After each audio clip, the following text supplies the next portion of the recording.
राधाराणी हाय. नमस्कार मित्रांनो, हॅपी कृष्ण जन्माष्टमी. तर आज आम्ही विशेष निमित्ताने बाणेर येथे गेलो होतो. एक सुंदर ठिकाण जिथे श्रीकृष्ण जन्माष्टमीचा उत्सव अगदी आनंदात साजरा केला जात होता.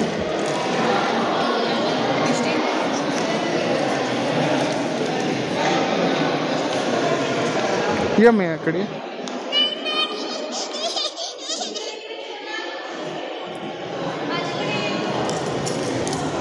बघा मित्रांनो, मी जशी आत गेले तशी मला इतकी जोराची थंडी लागत होती, कारण AC होती. पण त्या गारव्यामध्ये बघा आमची राधा मात्र एकदम उत्साहात खेळत होती.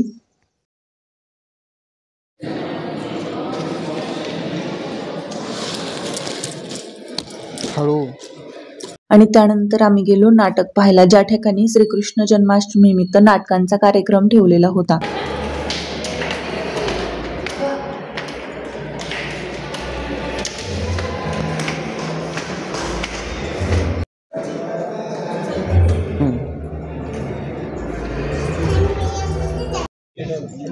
फिर तो ये फैसला तानसेन का होगा.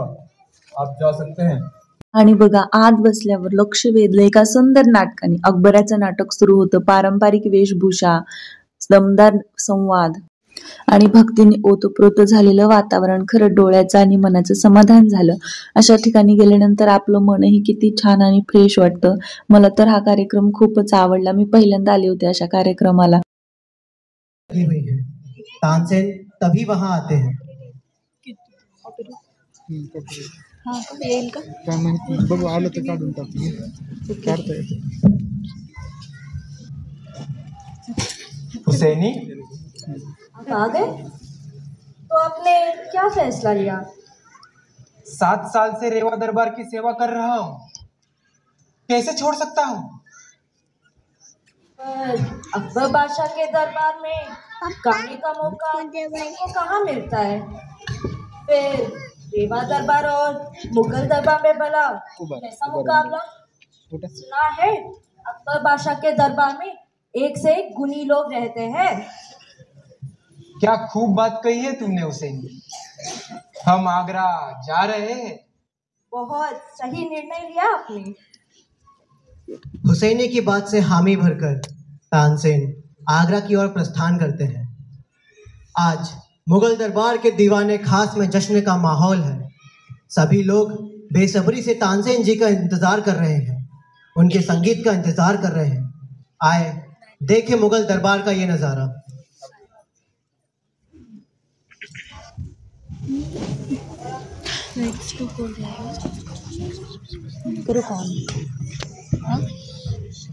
तानसेन जी सुखकारी मोहन मुख परवारे, मोहन के मुख परवारे, मोहन के मुख परवारे. फायनली कार्यक्रम संपला आणि आम्ही हातपाय वगैरे स्वच्छ धुतले. कार्यक्रम संपल्यानंतर राधालाही भूक लागली आणि खरं सांगायचं तर आम्हालाही भूक लागली होती. आणि अगदी काळजातली इच्छा होती की यावर्षी कृष्ण जन्माष्टमीतला प्रसाद घ्यावाच.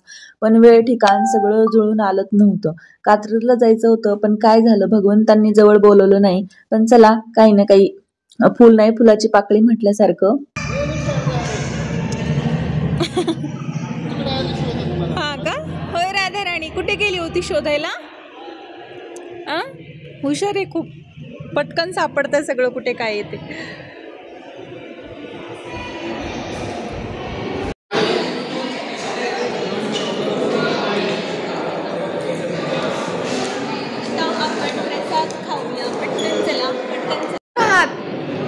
दो हात पटकन.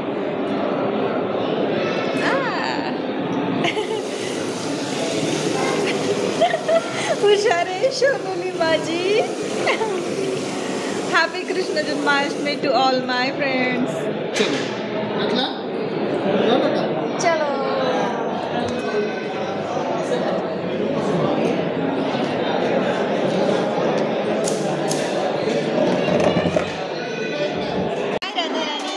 राधाराणी आमची कशी खाते बघा.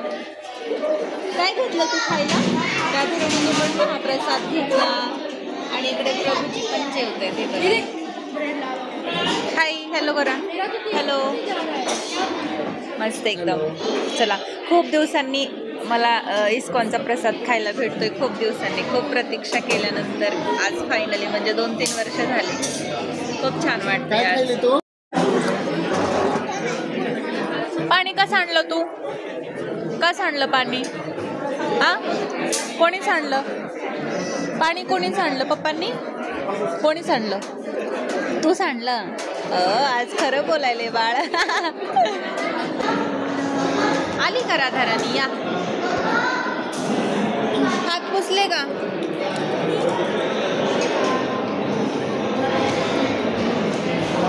प्रसाद घेतला, एकदम तृप्त मन झालं, पोट भरलं, पण मन मात्र अधिक मागू लागलं. भक्तीचं, प्रेमाचं, कृष्णाशी जोडलेलं नातं. आणि रात्रीचे 10 वाजलेले होते. मग आम्ही निघालो घरी, पण मनात मात्र एकच गोष्ट, हा दिवस, ही अनुभूती आणि हा कृष्ण प्रेमाचा सोहळा आयुष्यभर लक्षात राहील. मित्रांनो, तुम्हाला हा माझा अनुभव कसा वाटला मला नक्की सांगा. आणि हो, व्हिडिओला एक लाईक आणि चॅनलला सबस्क्राईब करायला अजिबात विसरू नका. भेटूया पुन्हा अशाच एका सुंदर आठवणीसोबत. तोपर्यंत राधे राधे. चला सरळ.